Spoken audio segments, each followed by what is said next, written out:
Hello friends, வணக்கம் and welcome to Aptricks with Manik. அரசு வேலை உறுதி.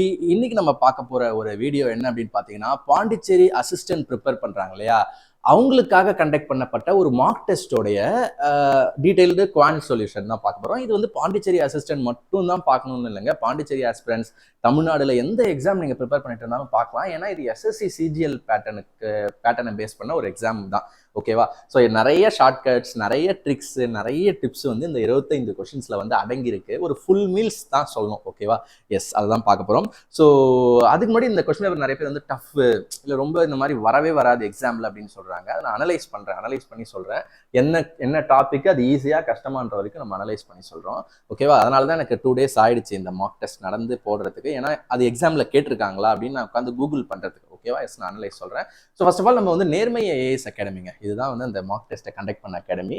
ஏன்னா லெவல் 6 போஸ்ட் பாண்டிச்சேரியில் இந்த மாதிரி வந்ததே கிடையாதுன்னும் போது நிறைய பாண்டிச்சேரி ஆஸ்பிரன்ட்ஸ் வந்து தீயா படிச்சுட்டு இருக்காங்கன்னும் போது கண்டிப்பாக ஒரு மார்க் டெஸ்ட்ன்றது தேவை, இந்த எக்ஸாம் ஃபியர்லாம் போக்குறதுக்கு. ஸோ அதனால எக்ஸாமுக்கு கொஞ்சம் முன்னாடி இது வச்சது வந்து சூப்பரான விஷயம். So thank you Nermai IAS academy for this question paper. சரியா?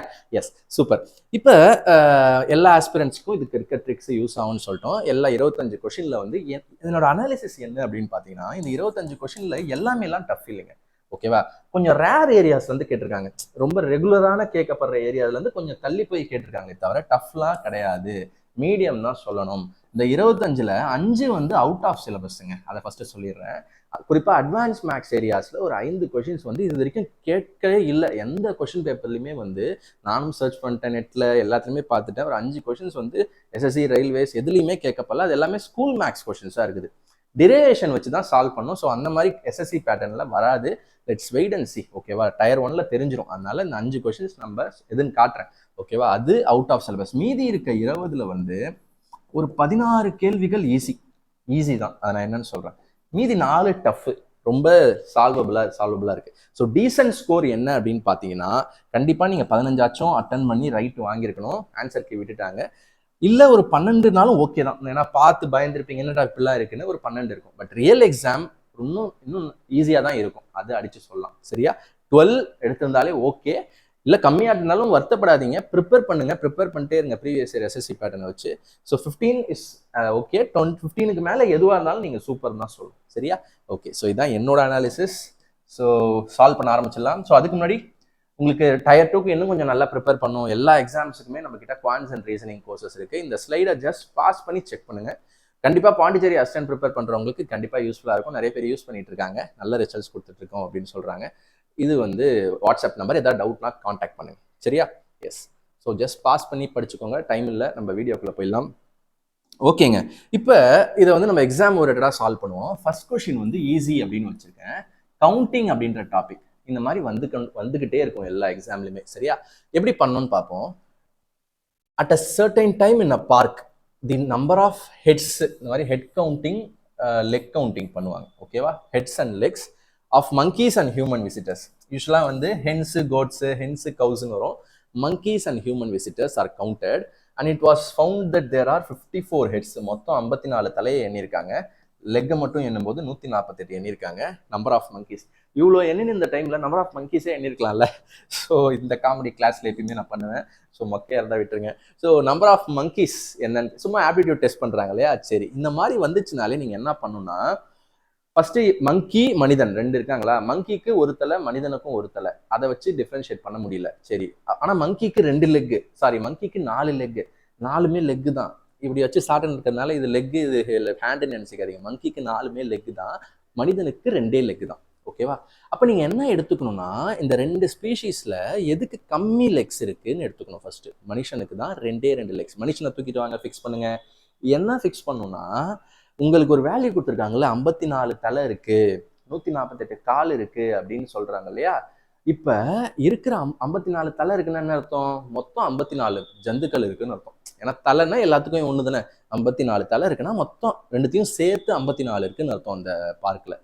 அந்த 54யுமே மனிதர்கள்னு எடுத்துக்கோங்க. ஏன் சார், ஏன் ஹியூமன்ஸ்ன்னு எடுத்துக்கிறோம், ஏன் மங்கின்னு எடுத்துக்கூடாதுன்னா, நான் என்ன சொல்லிட்டேன், எதுக்கு கம்மி லெக்ஸ் இருக்கோ அதை வந்து ஃபிக்ஸ் பண்ணிக்கணும். மொத்தம் 54யுமே மனிதன்னு ஃபிக்ஸ் பண்ணுங்க. இதுதான் ஃபர்ஸ்ட் ஸ்டெப். இதை கோர்ஸ்ல டீட்டெயிலாக சொல்லியிருப்பேன். இந்த 2-3 எக்ஸ்ட்ரா ப்ராப்ளமும் சால்வ் பண்ணியிருப்பேன். 54மே மனிதன் எடுத்துக்கோங்க. ஓகேவா? அப்படி எடுத்துக்கிட்டீங்கன்னா இது ரொம்ப ஈஸி. 54மே மனிதன் எடுத்துக்கிட்டா ஒரு சின்ன ஒர்க் பண்ணுங்க. 54மே மனிதன்னா ஒரு ஒரு மனிதனுக்கும் 2 லெக். 108 லெக் தானே இருந்திருக்கணும். ஆனா 148ன்னு சொல்றாங்களே. அப்ப அந்த எக்ஸ்ட்ரா 40 எதனால வருது? மங்கி இருக்கிறதுனால வருது. இது புரிஞ்சுக்கிச்சா? எஸ், 54மே மனிதன்னா 108 லெக் தான் இருந்திருக்கணும். ஆனா கணக்குப்படி எக்ஸ்ட்ரா 40 லெக் இருக்கு. அப்ப அந்த இப்ப உங்க கண்ணு முன்னாடி 54மே மனிதர்களா தெரியுறாங்களா? இமேஜினேஷன் தாங்க. 54மே மனிதர்களா 2 லெக் வச்சு தெரியுறாங்களா? இப்ப எக்ஸ்ட்ரா 40 லெக் ஆனா கணக்குல எக்ஸ்ட்ரா இருக்குதா? அந்த எக்ஸ்ட்ரா 40 லெக் எப்படி சரி கட்டணும்? மனிதர்கள் ஒரு சில பேரை மங்கியா மாத்தணும். கரெக்ட் தானே? கரெக்ட். எப்படி மங்கியா மாத்தணும்? இன்னும் ரெண்டு கால்களை சேர்த்து விட்டுறணும். எல்லாருக்குமே 2 லெக்கா இருக்கு நம்ம கணக்குப்படி. இன்னும் 2 லெக்கை சேர்க்கணும். எதுல இருந்து சேர்ப்பீங்க? 40 லெக் எக்ஸ்ட்ரா உங்க கணக்குல இருக்குல்ல, அதுல இருந்து 2 எடுத்து சேர்க்கணும். 2 அப்ப 40ல எத்தனை 2 இருக்கு? எத்தனை 2 எடுக்க முடியும்? 20 2 எடுக்க முடியும். 40ல 20 2 லெக் இருக்கு. 20 × 2 is 40. அப்ப அந்த 20 வாட்டி நீங்க அந்த 2 சேர்த்தீங்கன்னா ஒரு சில மனிதர்கள் மங்கியாக மாற்றி விடுவார்கள். அப்ப 20 வாட்டி அந்த மாதிரி பண்ணிருப்பீங்க. அப்ப 20 மனிதனை மங்கியா மாத்திருப்பீங்க. அப்ப 20 மங்கீஸ் இருக்கு மொத்தம். சரியா? Monkeys count 20. சரியா? இதுதான் அதனாலதான் ஈஸின்னு சொன்னேன். இதுல என்ன பண்ணியிருக்கோம்? நான் சொல்லி தந்ததுனால இவ்வளவு சொல்றேன். இப்போ நானே சால்வ் பண்ண என்ன சொல்லுவேன்? எக்ஸாம்ல சால்வ் பண்ணா ஓகே இப்படியா அப்படியா 54 ஃபர்ஸ்ட் லைனே இங்கதான் போவேன். ஏன்னா எனக்கு தெரியும் இது இப்படிதான். 54 108 40 எக்ஸ்ட்ரா இருக்கா? 40ல எத்தனை 2 இருக்கு? 20. ஓகே, அப்ப 20 மங்கி முடிஞ்சிருச்சு. 2-3 எக்ஸாம்பிள் ப்ராக்டிஸ் பண்ணா நீங்க பண்ணிடலாம். Yes, okay, super. இதை பாஸ் பண்ணி நோட் பண்ணிக்கோங்க. கூடவே சால்வ் பண்ணும். ஏன்னா நீங்க அங்க எப்படி சால்வ் பண்ணீங்கன்னு பார்த்துட்டு இங்க சால்வ் பண்ணிக்கோங்க. ஈஸிங்க, இது ஈஸிங்க, கஷ்டம்லாம் கிடையாது. Pure concept. இது ஈக்குவேஷன்லையும் போடலாம், கொஞ்சம் டைம் எக்ஸ்ட்ரா ஆகும், அவ்வளவுதான். இது நெக்ஸ்ட். இது ஒரு சூப்பரான விஷயம். மிக்சர் அண்ட் அலிகேஷன், கலவைகள். இது பாத்தீங்கன்னா ஒரு பர்டிகுலர் டைப். என்னன்னா ரீப்ளேஸ்மெண்ட், சக்சசிவ் ரீப்ளேஸ்மெண்ட் இல்ல ரிப்பீட்டட் ரீப்ளேஸ்மெண்ட் அப்படின்னு சொல்லுவாங்க. அதாவது ஒண்ணுமே இல்லைங்க, ஒரு குடம் இருக்கும். ஓகேவா? எஸ், ஒரு பால் கடைன்னு வச்சுக்கோங்க. ஃபுல்லா ஃபர்ஸ்ட் பாலை எடுத்துட்டு வர்றாரு. அப்புறம் பாலை எடுத்துட்டு அதுல தண்ணியை கலக்குறாரு. டோட்டல் அதே தான் இருக்கும். பட் பாலை எடுக்கிறாரு, மறுபடியும் தண்ணியை கலக்குறாரு, மறுபடியும் அதுல இருந்து எடுக்கிறாரு, தண்ணியை கலக்குறாரு. இப்படி ரிப்பீட்டடா பண்றாரு. இதுல நீங்க என்னென்ன வேல்யூஸ் நோட் பண்ணணும் அப்படின்னா, முதல்ல எவ்வளவு இருந்துச்சு, நல்லா கவனிங்க. முதல்ல எவ்வளவு வேல்யூ இருந்துச்சு, எவ்வளோத்தை எடுத்து எடுத்து ஊத்துறாங்க. இதுதான். ஸோ டெக்னிக்கலா சொல்லணும்னா இனிஷியல் குவான்டிட்டி இஸ் 64 சொல்லிட்டாங்க பாருங்க. நம்ம cask of milk containing 64 liters.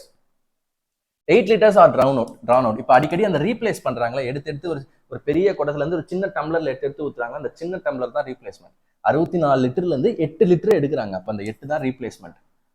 அந்த கேஸ்கில் எடுத்து தண்ணியை ஊத்துறாங்க. ஓகே, அப்ப தண்ணியும் மிக்ஸ் ஆகுது. இப்போ இந்த ப்ராசஸ் எத்தனை வாட்டி பண்றாங்கன்னு பார்க்கணும். Repeated second time, third time, 3 வாட்டி பண்றாங்க. அப்ப நம்பர் ஆஃப் டைம்ஸ் 3. இந்த 3 வேல்யூஸ் தாங்க முக்கியம். இந்த 3 வேல்யூஸ் இருந்துச்சுன்னா நீங்க ஃபைனலா எவ்வளோ மில்க் இருக்குன்னு கண்டுபிடிச்சிடலாம். புரியுதா? முதல்ல ஃபுல்லா மில்கா இருந்துச்சுல்ல, இப்ப கொஞ்சம் கலந்து தண்ணி, கொஞ்சம் அங்கங்க வாட்டர் கலந்துருக்கும்ல. அப்ப initial quantity 64 milk, final quantity milk எவ்வளோன்னு கண்டுபிடிச்சிடலாம். புரியுதா? இனிஷியல் குவான்டிட்டி மில்க் இவ்வளோ இருந்துச்சு. இப்ப தண்ணியை கலந்த அப்புறம் ஃபைனல் மில்க் எவ்வளோ இருக்கு அப்படின்னு நம்ம இது பண்ணிடலாம். ஓகேவா? எஸ், இதை ஒரு ஃபார்முலா வச்சு ஈஸியா போட்டுடலாம். ஓகேவா? ஏன்னா ஒரு வாட்டி நீங்க தண்ணியை கலக்கும் போது அதுல இருந்து மறுபடியும் எடுக்கும்போது மறுபடியும் பாலும் தண்ணியும் கலந்து இருக்கும். இது நம்ம டீட்டெயிலாக மிக்சர் அலிகேஷன்ல என்ன சிக்கல்னு படிச்சிட்டோம். டைரக்டா ஃபார்முலா சொல்லிடுறேன். Final ratio by initial, final quantity by initial குவான்டிட்டினே ஒரு டாபிக் இருக்கும், அதில் சொல்லியிருப்பேன். Final by initial is equal to 1 minus replacement by initial whole power number of times. இதுதாங்க ஃபார்முலா. ஓகேவா? இப்போ ஃபைனல் என்னங்க? ஃபைனல் பை இனிஷியல் அப்படியே வச்சுப்போம். ஃபைனல் பை இனிஷியல் அது நம்ம இங்கே மட்டும் சப்ஸ்டியூட் பண்ணால் போதும். 1 மைனஸ் 8/64 இங்கே ஐ சப்ஸ்டியூட் பண்ணா அப்படியே இருக்கட்டும். ஏன்னு சொல்கிறேன். 3. எஸ், 3 3 வாட்டி. அப்போ இது 1 8. அப்போ 7/8, 7/8 ஹோல் கியூப். இதெல்லாம் நீங்கள் ஸ்டெப்பை குறைக்கலாம், நான் எழுதுறேன். 343, 7 கியூப் 343, 8 கியூப் 512. இதென்ன ஃபைனல் பை இனிஷியல். இப்போ இங்கே பாருங்களேன். ஆனால் இந்த ஆன்சர் அங்கே இருந்தால் டிக் பண்ணுறக்கூடாது. 343 இங்கே கொடுக்கல. ஓகேவா? இப்போ நான் கொஸ்டின் பேப்பர் செட் பண்ணால் இந்த ஆப்ஷன் வைப்பேன். ஏன்னா நிறைய பேர் இதை வந்த உடனே ஜாலியாக அதை டிக் பண்ணுவாங்க. பட் கான்செப்ட் அவங்களுக்கு இன்னும் கொஞ்சம் அடுத்த ஸ்டெப்பு போகணும். நான் என்ன சொன்னேன்? இனிஷியலாக இவ்வளோ மில்க் இருந்துச்சு, 512 மில்க். இனிஷியலாக இங்கே 64ன்னு இருக்கே சார். ஓகே, அதுதான் மாறி தான் ரேஷியோ வந்துருச்சு. இப்போ நம்ம கதைப்படி இனிஷியலாக 512 மில்க் இருக்கு, ஃபைனலாக இவ்வளோ மில்க் இருக்கு. என்னது? இனிஷியலாக 512 மில்க், ஃபுட் பூராவுமே மில்க் தான். இனிஷியலாக 512 மில்க் இருந்துச்சு இந்த ரேஷியோ படி. ஆனால் ஃபைனலாக எவ்வளோ மில்க் இருக்கு? 343 மில்க் தான் இருக்கு. ஃபைனலாக எவ்வளோ மில்க் இருக்கு? 343. இனிஷியலாக என்னது? இதெல்லாம் நீங்கள் ஸ்டெப்பாக போட தேவையில்லைங்க, புரிஞ்சுக்கிறதுக்காக சொல்கிறேன். இனிஷியலாக பூராவுமே மில்க் தான், ஃபைனலாக 343 தான் மில்க்குன்னும் போது அப்போ மீதி இதனங்க தண்ணி, மீதி இதனங்க இப்போ தண்ணியாக இருக்கு. அவங்க என்ன ரேஷியோ கேட்குறாங்க? இந்த ரேஷியோவாக கேட்குறாங்க? இல்லை, மில்க் டு வாட்டர் என்ன சொல்லு அப்படின்னு கேட்குறாங்க. அப்போ நம்ம என்ன சொல்லலாம்னா, மில்க் ஃபர்ஸ்ட் 512 இருந்துச்சு, பட் ஃபைனலாக 343 தான் இருக்குது. மில்க்கு 343 தான் இருக்குது. அப்போ இந்த 512ல் 343 போக மீதி எவ்வளவோ அதான் வாட்டர். இதுதாங்க இந்த லாஜிக். இதை மைனஸ் பண்ணி யார் கண்டுபிடிக்கிறாங்களோ அதுதான் கரெக்ட் ஆன்சர். ஓகேவா? எஸ், 512 343 மைனஸ் பண்ணுங்க. மைனஸ் பண்ணால் எண்டிங் 9ல் முடியும். ஸோ 9ல் முடிகிறது 2 3 இருக்கு. ஓகே, சரி பண்ணிடலாம். மைனஸ் பண்ணால் என்னங்க வரும்? 512 minus 343. ஓகே, 9 6 169. அப்போ இதுதான் ஆன்சர். அவ்வளோதான். இது மிக்சர் அலிகேஷன் கொஞ்சம் படிச்சாதான் போட முடியும். அந்த மாதிரியான ஒரு டைப்பு. என்னன்னு சொல்லியிருக்கேன், என்ன ஃபார்முலான்னு சொல்லியிருக்கேன். ஆன்சர் வந்தாலும் அதை எப்படி அப்ரோச் பண்ணி அவங்க கேட்கறதுக்கு தகுந்த மாதிரி மாத்துறதுன்னு சொல்லியிருக்கேன். ஸோ குயிக்காக நோட் பண்ணிக்கோங்க. செகண்ட் கொஸ்டின் 10 minutes ஆச்சா? ஓகே, கொஞ்சம் ஸ்பீடப் பண்ணலாம். ஏன்னா ஆல்ரெடி நிறைய பேர் படிச்சு புரிஞ்சிருப்பீங்க. ஸ்பீடப் பண்ணலாம். ஏஜஸ் ஆனால் நான் சொல்லியிருக்கேன், ஏஜஸ்ன்றது இருக்கிறதுலே ஈஸியான டாபிக். ஆனால் அதுல இருந்தும் கொஞ்சம் மீடியம் லெவல் கொஸ்டின் வந்துருக்கு பாருங்க. புரியுதா? டாபிக் ஈஸி, ஆனால் அதுல இருந்து டஃப்பான விஷயங்களை சூஸ் பண்ணி கூட கேட்பாங்க. ஸோ தயாரா இருங்க. Okay, 4 years ago the ratio of ages. இது என்ன பண்ணுங்க, 2 ரேஷியோ ட்ரிக்குங்க. இதை நான் யூடியூப்லேயே நிறைய வாட்டி போட்டிருக்கேன். 2 ரேஷியோ ட்ரிக்கு. இதை வந்தால் என்ன பண்ணணும்னு டீட்டெயிலாக அங்கே போட்டிருக்கிறேன். நான் இங்கே ஸ்பீடாக பண்ணிடுறேன். ஸோ 4 இப்போ ப்ரெசென்ட்னா 0 போட்டுக்கணும். 4 years ago அப்படியே மைண்ட் வாய்ஸ் அப்படியே ஃபாலோ பண்ணுங்க. ப்ரெசென்ட்னா 0 போட்டுக்கணும். 4 years agoனா முன்னாடி போகணும், பாஸ்ட்டுக்கு போகணும். 4 years ago ratio of A:B என்னது? 4:5. இது A:B ரேஷியோ 4:5. 8 years ஹென்ஸ்னா என்னது? 8 வருஷத்துக்கு அப்புறம் ரேஷியோ ஆஃப் A:B வந்து 11:13. இதை ஃபர்ஸ்ட் அழகாக ஒரு ஸ்ட்ரக்சர் மாதிரி வரைஞ்சிக்கிட்டா அவங்க என்ன கேட்டாலும் சொல்லிடலாம்.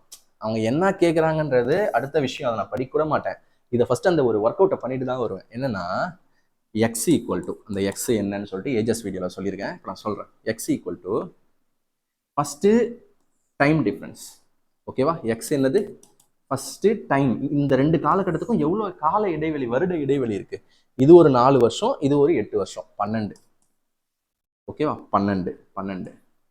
அடுத்து இந்த பேஸோட டிஃப்ரென்ஸ். இது டீட்டெயிலாக அந்த வீடியோ பார்த்தீங்கன்னா உங்களுக்கு இன்னும் நல்லா புரியுங்க. 2 3 2 ரேஷியோ ட்ரிக்குன்னே வச்சிருக்கிறேன். நம்ம யூடியூப்ல சர்ச் பண்ணி பாருங்க. குவான்ஸ்டிக்ஸ்ல 2 ஏஜஸ் 2 ரேஷியோ ட்ரிக்னு இருக்கும். அதை வச்சு தான் சொல்கிறேன். கோர்ஸ்லையும் இன்னும் டீட்டெயிலாக இருக்குது. 8 வருட இடைவெளி 12.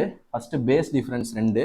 அடுத்து கிராஸ் மல்டிபிள் டிஃபரன்ஸ் 52 55 52க்கும் 55க்கும் 3 அடிச்சிங்கன்னா 4. எக்ஸ் வந்து 8. என்ன இந்த எக்ஸ் அப்படின்னு கேட்டிங்கன்னா இங்கே போய் அந்த எக்ஸை சப்ஸ்டியூட் பண்ணணும். கண்டுபிடிச்ச எக்ஸை இந்த டேபிள்லே டாப்பில் தான் சப்ஸ்டியூட் பண்ணணும். சரியா? 4 8s 32, 5 8s 40. அப்போ 4 வருஷத்துக்கு முன்னாடி ஏஜஸ் தெரிஞ்சு போச்சு. 4 வருஷத்துக்கு முன்னாடி ஏபி ஏஜஸ் தெரிஞ்சு போச்சு. இப்போ என்ன கேட்டாலும் நான் சொல்லுவேன். Total sum of the percentage வேணுமா? டைம் ட்ராவல் பண்ணுறேன். ப்ரெசென்ட்டுக்கு வாங்க 2 பேரையும். ப்ரெசென்ட்டுக்கு வந்தால் 4 வருஷம் கூடுமா? அப்போ 36 ஆகும், 44 ஆகும். சம் கேட்குறாங்களா? ஆட் பண்ணிவிடுவேன். 70 80 முடிஞ்சு ஆன்சர் சி. அவங்க கரெக்டாக தான் கொடுத்துருக்காங்க ஆப்ஷனில். எஸ், இது ஒரு ஏன் மீடியம் சொல்கிறேன்னா இந்த கான்செப்ட்லாம் தெரிஞ்சாதான் போட முடியும். ஈஸியான ஏஜஸ் கொஸ்டின் இல்லை இது. இதெல்லாம் சப்ஸ்டியூட் பண்ணி போட்டால் தான் போட முடியும். ஸோ இது ஏஜஸில் மீடியம் கொஸ்டின். அடுத்தது பார்த்தீங்கன்னா போர்ட்ஸு. ஸோ டைம் அண்ட் டிஸ்டன்ஸில் எவ்வளோ விஷயங்கள் ஈஸியாக கேட்கலாம். பட் போட்லேயுமே ஒரு டஃப்பான கொஸ்டினாக கேட்டிருக்காங்க. இது கொஞ்சம் டைம் அவங்க சால்வ் பண்ணுறதுக்கு. அப்படியே மைண்ட் வாய்ஸ் கேட்ச் பண்ணுங்க. எ போட் கேன் கோ, இது எப்படி போடலாம்? Downstream, upstream. இந்த வாட்டி 2 வாட்டி கொடுத்துருக்காங்க பாருங்க. இது ஒரு ஈக்குவேஷன், இது ஒரு ஈக்குவேஷன். இது ரெண்டையுமே போட்டு அதை கொஞ்சம் ட்ரிக்காக யோசிச்சு தான் நம்ம சீக்கிரமாக சால்வ் பண்ண முடியும். நான் ஃபஸ்ட்டு எழுதிடுறேன். A boat can go 60 kilometer downstream. டவுன் ஸ்ட்ரீம்னா என்ன speed? b + s plus 40 kilometer upstream 12 hours 30 minutes. Okay, அது டைமை கடைசியாக எழுதணும். இது அப்ஸ்ட்ரீம் ஸ்பீடு 12 hours 30 minutes 0.5 வச்சுக்கிறேன். ஏன்னா 12 hours 30 minutesனா 12.5 மணி நேரம் சொல்லலாமா? மொத்தமாக ஹவரில் எழுதிடலாமா? எஸ். என்ன இது அப்படின்னா போட்ஸ் அண்ட் ஸ்ட்ரீம் கான்செப்ட்ஸ் நீங்கள் படிச்சிருக்கணும். டைம் ஈக்குவல் டு, இப்போ நான் சிம்பிளாக என்ன பண்ணியிருக்கேன்னா time equal to speed equal to distance equal to speed into time. Time equal to distance by speed. இது டிஸ்டன்ஸு, இது ஸ்பீடு. இது டிஸ்டன்ஸு, இது speed. Upstream downstream ரெண்டுத்தையும் கலந்து. இது கோர் கான்செப்ட்டுங்க. ஃபுல் பேசிக் வந்து பார்த்தா தான் இது ஏன் அப்படின்றது புரியும். இப்போதைக்கு உங்களுக்கு தெரிஞ்சிருச்சு அப்படின்னா ஃபாலோ பண்ணிக்கோங்க. சரியா? எஸ் 60 இப்படி போட்டோம். இப்போ உடனே இப்படியே நிப்பாட்டக்கூடாது, அடுத்த ஈக்குவேஷனையும் போடணும். 84 downstream B plus S plus 63 அப்ஸ்ட்ரீம்னா பி மைனஸ் எஸ். எவ்வளோ டைம் ஆகுது? 18 ஹவர்ஸ். இங்கே நிறைய பேர் வந்து டைம் ஆக்கிடுவீங்க சால்வ் பண்ணுறதுக்கு. 18 ஹவர்ஸ் 54 மினிட்ஸ். ஸோ நோட்டில் போடுங்க. 54 மினிட்ஸ்னா எவ்வளோ ஹவர்ஸ்? இங்கே 30 நிமிஷம்ன்றதை நான் ஈஸியாக 0.5ன்னு போட்டேன். பட் 54 மினிட்ஸை எவ்வளோ ஹவர்ஸ்ன்னு சொல்லலாம், டக்குன்னு சொல்லணும். மினிட்ஸை ஹவர்ஸாக மாற்றுறதுக்கு பை 60 போடுங்கன்னு எல்லாருக்கும் தெரியும். ஸோ 9 6 54, 10 6 60. ஸோ பாயிண்ட்டு என்னது? 18.9. அது வந்து 0.9. அவ்வளோதான். முடிச்சிட்டோமா? எஸ். இப்போ இதுக்கப்புறம் தான் நம்ம லேட் ஆக்குவோம் இல்லையா? இது ரெண்டுத்தையும் எடுத்து போட்டுருவோம். இதுக்கப்புறம் தான் லேட் ஆக்குவோம். எப்படி ஈஸியாக பண்ணலாம்னா, நான் கோர்ஸில் 2 மெத்தட் சொல்லி கொடுத்துருக்கேன். வேல்யூஸ் கம்ஃபர்டபுளாக இருந்துச்சுன்னா இதை எதையாவது ஒன்று சப்ஸ்டியூட் பண்ணுங்க காமனா அப்படின்னு சொல்லி கொடுத்துருக்கேன். பட் இங்கே வேல்யூஸ் வந்து ஒரு மாதிரி கஷ்டமாக இருக்குது. 18.9லாம் நம்ம பார்க்கல. அப்போ இதை எப்படி டேக்கிள் பண்ணுறதுன்னா 2 ஈக்குவேஷனாக மாற்றணுங்க. நல்லா பாருங்க. இப்போ நான் ரெண்டுத்தையும் ஈக்குவேஷனாக எப்படி மாற்றுறதுன்னா, சிம்பிள். இந்த one by B plus S இருக்குல்ல, அது அப்படியே எக்ஸ்னு வச்சுக்கோங்க சும்மா. ஓகேவா? இல்லைனா எஸ் எக்ஸ்னு வச்சுக்கோங்க. இந்த 1 பை பி மைனஸ் எஸ் இருக்குல்ல, இது அப்படியே வந்து ஒய்னு வச்சுக்கோங்க. இது லென்த்தி தாங்க, அதனால தான் டஃப்னு போட்டேன். பட் ஸ்பீடாக போடணும். 12.5 இதை டக்குன்னு எழுதுங்க. இப்போ அதே மாதிரி இதுவும் அப்போ எக்ஸ் ஆகிடுமா, இதுவும் ஒய் ஆகிடுமா, இது 18.9 வருமா. இப்போ தான் நீங்கள் சால்வ் பண்ணவே ஆரம்பிக்கணும். இதை கடகடன்னு சின்ன வயசில் எப்படி சால்வ் பண்ணுவீங்களோ அந்த மாதிரி சால்வ் பண்ண ஆன்சர் ரெடி. அப்புறம் அவங்க என்ன கேட்குறாங்க அதெல்லாம் அப்புறம் பார்த்துப்போம். எப்படியும் இதை சால்வ் பண்ணி போட்டு எக்ஸ்ஒய் கண்டுபிடிச்சாதான் போட் ஸ்பீடு வரும், ஸ்ட்ரீம் ஸ்பீடு வரும். அவங்க என்ன கேட்குறாங்களோ சொல்ல முடியும்.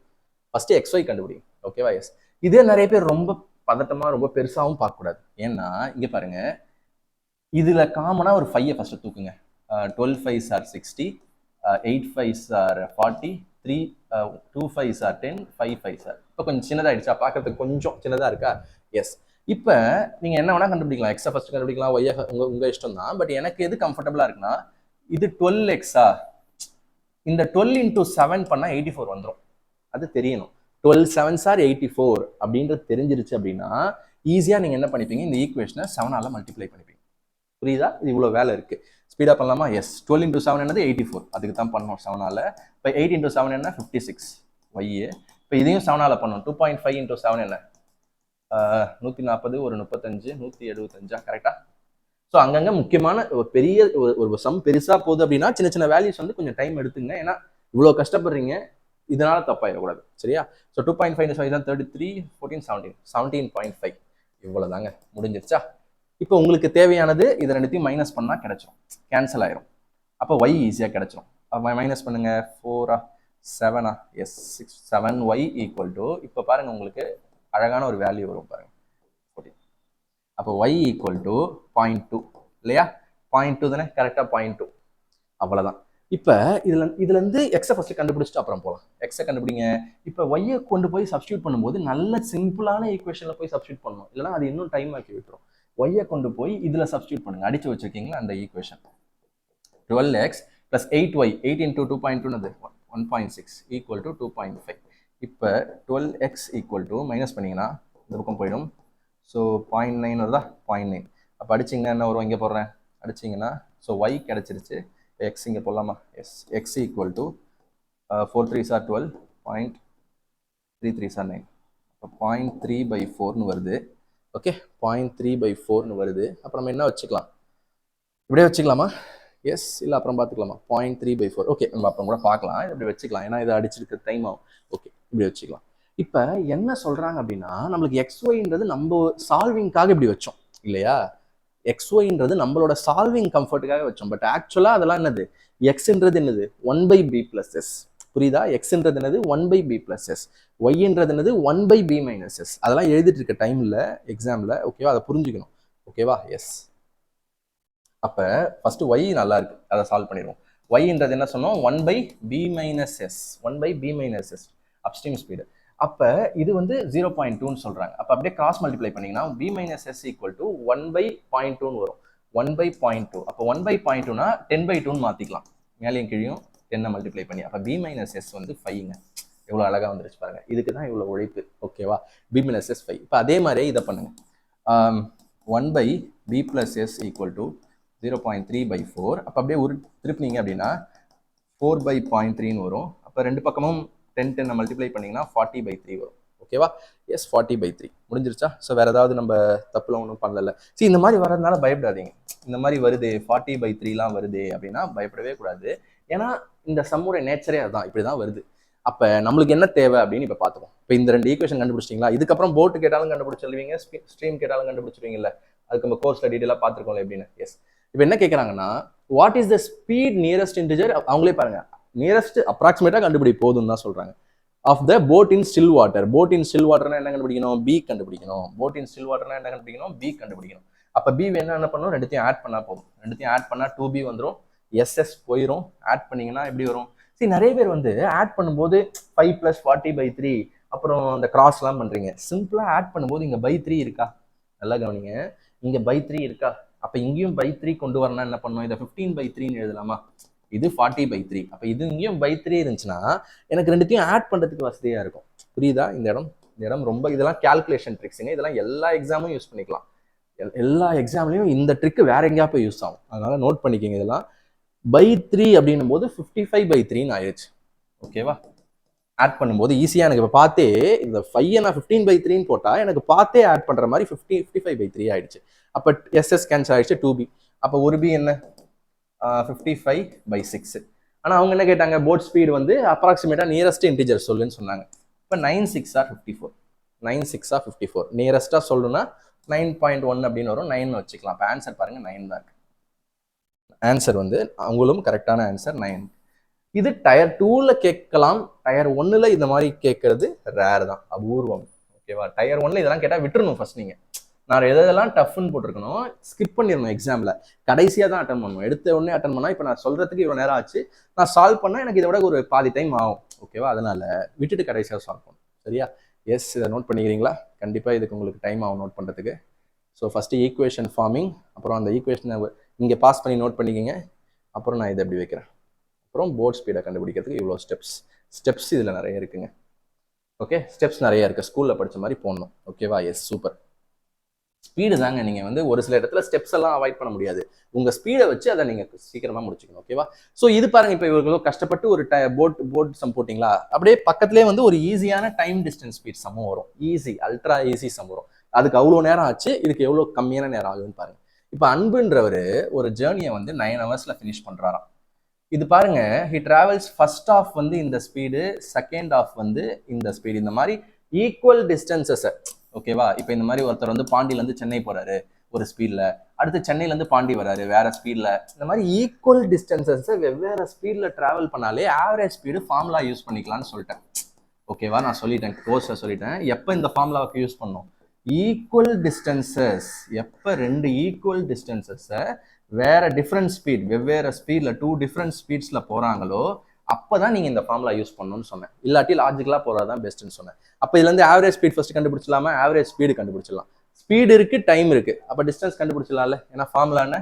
d = st. இதை எப்படி மறக்கக்கூடாதுன்னு சொல்லுவேன். ஏன்னா நிறைய பேர் வந்து இதை மறந்துடுறாங்க. Speed equal to distance by டைமா, டைம் அந்த குழப்பம் வருது இல்லையா? அதுக்கு department of science and technology அப்படின்னு ஞாபகம் வச்சுங்க. Department of science and technology அப்படின்னு ஞாபகம் வச்சிட்டிங்கன்னா d = st மறக்காது. அப்புறம் நீங்கள் என்ன ஃபார்முலா வேணால் நீங்கள் எடுத்துக்கலாம், எந்த மாதிரி வேணால் அதை திருப்பிக்கலாம். எஸ், இப்போ இதை பார்த்தே சொல்லலாம்லங்க. ஆவரேஜ் ஸ்பீட் என்னது? 2xy. ரெண்டு ஸ்பீடையும் மல்டிப்ளை பண்ணுங்க, இல்லாட்டி அப்படியே எழுதுங்க. 2 × 40 × 50 / 40 + 50 90. இது கேன்சல் ஆகாதே, கேன்சல் ஆகலாம் பரவாயில்ல. 8 400 400/9. இதான் ஆவரேஜ் ஸ்பீட். இதை கேன்சல்லாம் பண்ணாதீங்க, இப்படியே வைங்க. இதான் ஆவரேஜ் ஸ்பீட். இப்போ எனக்கு டிஸ்டன்ஸ் தானே கேட்குறாங்க, டோட்டல் டிஸ்டன்ஸ். அப்போ d = st. எஸ் என்னது? Average speed 400/9. st டைம் என்னது பாருங்க, 9 தந்திருக்காங்க பார்த்தீங்களா? நம்மளுக்கு 9 கீழே வந்துச்சு, அதை கேன்சல் பண்ற மாதிரி 9 தராங்க. ஸோ ஆன்சர் வந்து 400 கிலோமீட்டர் ரவுண்டா வந்துருச்சு. ஆப்ஷன் 3. ஸோ அதுக்கு அவ்வளோ டைம் ஆனாலும் இதுக்கு கம்மி. இப்படிதான் வரும் எக்ஸாம்லையுமே. ஏதாவது ஒரு ட்ராப் வைப்பாங்க, அந்த ட்ராப்பை நீங்க கரெக்டாக கண்டுபிடிச்சி அதை அப்புறம் சால்வ் பண்ணிக்கணும், இல்லை விட்டுறணும். ஓகேவா? ஏன்னா அது அட்டன் பண்ற டைம்ல நீங்க 3 கொஸ்டின் 2 கொஸ்டின் அட்டன் பண்ணலாம். இதுவும் அகைன் ஈஸிங்க. டைம் அண்ட் ஒர்க்ல ஈஸியான கொஸ்டின் இவ்வளவு பெருசு இருக்கேன்னு பார்க்காதீங்க. ரொம்ப ரொம்ப ஈஸியான question, but rare. Time and ஒர்க்ல எவ்வளோ கேட்கலாம், பட் இது வந்து ரேர். என்னன்னா டேஸும் கொடுப்பாங்க, ஹவர்ஸும் கொடுப்பாங்க. நிறைய பேர் வந்து A 8 நாளில் சால்வ் செய்வார், இல்லை ஒர்க் செய்வார், B 2 நாளில் அப்படின்னு ஏதாவது ஒன்று தான் கொடுப்பாங்க. இங்கே வந்து A ஒரு வேலையை 8 நாள் 5 மணி நேரத்துல முடிக்கிறார். பி அதே வேலையை 10 நாள் 6 மணி நேரத்துல முடிக்கிறார். இந்த மாதிரி 2 ஃபேக்டர்ஸ் கொடுத்தா நான் சொல்லியிருக்கேன் கோர்ஸ்ல. இதுவும் டைம் ஃபேக்டர் தான், இதுவும் டைம் ஃபேக்டர் தான். Hours, minutes, seconds, weeks, months எல்லாமே டைம் ஃபேக்டர் தான். இந்த மாதிரி வந்துச்சுன்னா கவலையே படாம மல்டிப்ளை பண்ணிக்கிங்க அப்படின்னு சொல்லியிருக்கேன். 8 நாள் 5 மணி நேரம்னா ரெண்டுத்தையும் மல்டிப்ளை பண்ணி 40 மணி நேரம் அப்படின்னு போடுங்க. 40 நாள்னு போட்டுக்கூடாது. 8 நாள் 5 மணி நேரம்னா ஒரு நாள் 5 மணி நேரம் வேலை செய்யறாரு. 8 நாள் அப்படின்னா மொத்தம் 40 ஹவர்ஸ்ல அந்த வேலையை முடிக்கிறார். இவர் மொத்தம் 60 ஹவர்ஸ்ல அந்த வேலையை முடிக்கிறார் அப்படின்னு இப்படி போட்டுக்கோங்க. இப்படி போட்டுட்டா both of them work together அப்படின்னு சொல்றாங்க. அது அப்புறமா ஃபர்ஸ்ட் என்ன பண்ணுவோம், எல்சிஎம் என்ன பண்ணுவோம், 120 வச்சுக்கலாமா, 120. அப்போ எஃபிஷியன்சி என்ன வரும், இவருக்கு ஒரு நாள் 3 பண்ணுவார், இவர் ஒரு நாள் 2 பண்ணுவார். அப்போ 2 பேரும் சேர்ந்தா ஒரு நாளைக்கு 5 பண்ணுவாங்க. அப்போ 2 பேரும் ஒரு நாளைக்கு எவ்வளோ மணி நேரத்தில் முடிப்பாங்க, ஃபர்ஸ்ட் 12/120/5 2 5 10 24. அப்போ 24 ஹார்ஸ்ல முடிப்பாங்க. இது உறுதி. ஓகேவா, 24 ஹவர்ஸ்ல 2 பேரும் வேலையை முடிச்சுவாங்க. ஆனா அவங்க என்ன சொல்றாங்கன்னா, if both of them work together for 8 hours per day, ஒரு நாளைக்கு 8 மணி நேரம் தான் வேலை செய்யறாங்க. அவங்களுக்கு இந்த ஒர்க்கை முடிக்கிறதுக்கு 24 மணி நேரம் தேவைப்படுது. ஆனா ஒரு நாளைக்கு அவங்க 8 மணி நேரம் தான் ஒர்க் பண்ணுவாங்க. அப்ப எனக்கு 3 நாள் தேவைப்படும். ஒரு நாளும் 8 மணி நேரம் ஒர்க் பண்ணா 24 மணி நேரத்துல முடிக்கணும்னா 3 நாள் தேவைப்படும். அப்ப 3 தான் ஆன்சர். சரியா, இது இது டைம் அண்ட் ஒர்க்கோடைய பேசிக். இந்த மாதிரி தான் டைம் அண்ட் ஒர்க்கே நான் சொல்லித்தர ஆரம்பிச்சிருப்பேன். பட் அதுல வெறும் டேஸ், வெறும் ஹவர்ஸ் இருக்கும். இதை கொஞ்சம் அப்படி பிரிச்சு புரியுதா, அந்த ரேரான விஷயங்களை சூஸ் பண்ணியிருக்காங்களே தவிர கஷ்டம்லாம் கிடையாது. இதுவும் ஈஸி தான். இதை நீங்க கவுண்ட் பண்ணிட்டே வாங்க. 15 ஈஸி கொஸ்டின் இருக்கு. இதுக்கு முன்னாடி போட்டுட்டு டஃப். இதுக்கு முன்னாடினா அந்த போட் இருக்கா இல்லையா, அது டஃப். இது மாதிரி நான் சால்வ் பண்ண மாட்டேன், விட்டுருவேன். கடைசியா டைம் இருந்துச்சுன்னா தான் சால்வ் பண்ணுவேன். ஏன்னா ரீசனிங்லாம் இதை விட ஈஸியாலாம் இருக்கு. அதெல்லாம் முடிச்சுட்டு தான் நான் சால்வ் பண்ணுவேன். ஓகேவா? எஸ். இப்போ 7th கொஸ்டின், பார்ட்னர்ஷிப். இது ஒரு மீடியம் டைப். ரொம்ப ஈஸியும் கிடையாது, டஃப்பும் கிடையாது. எப்படின்னு பார்ப்போம். சுரேஷ், தினேஷ், ரமேஷ் 3 பேரும் பார்ட்னர்ஸ். சுரேஷ், தினேஷ், ரமேஷ். ஓகேவா, பார்ட்னர்ஷிப்னும் போது ரேஷியோ கொடுப்பாங்க. ஓகேவா, பை இன்வெஸ்டிங் மணி இந்த ratio 3:6:8. 3:6:8. If their investments are increased by, இந்த பெர்சன்டேஜ் அவங்க இன்வெஸ்ட்மெண்ட்டை இன்க்ரீஸ் அதிகப்படுத்துறாங்க. அப்போ நான் என்ன வச்சுக்கணும்னா, ஒரு வேல்யூவா வச்சுக்கிறது சிறந்தது இல்லை. இப்படி இருந்தால் என்னால் இன்க்ரீஸ் பண்ண முடியாது. இதே நான் 300, 600, 800 இப்படி ஒரு ரூபாய் கணக்கில் வச்சுக்கிட்டா நான் என்ன பண்ணலாம், அடுத்த வாட்டி பர்சன்டேஜ் நான் இன்க்ரீஸ் பண்ணலாம். இன்க்ரீஸ் பண்ண அப்புறம் என்ன ரேஷியோ, ப்ராஃபிட் ரேஷியோன்னு கேட்குறாங்க. அது அப்புறம் பார்த்துக்கலாம். ஃபர்ஸ்ட் இன்க்ரீஸ் பண்ணணும்ல. இது இன்வெஸ்ட்மெண்ட் ரேஷியோங்க. Investment ratio. அவங்க கேட்கறது ப்ராஃபிட் ரேஷியோ. ஆனால் என்ன நான் சொல்லியிருக்கேன், கான்செப்ட்ல என்ன சொல்லியிருக்கேன், இந்த மாதிரிலாம் ட்ரிக்கியாக பண்ணுவாங்க.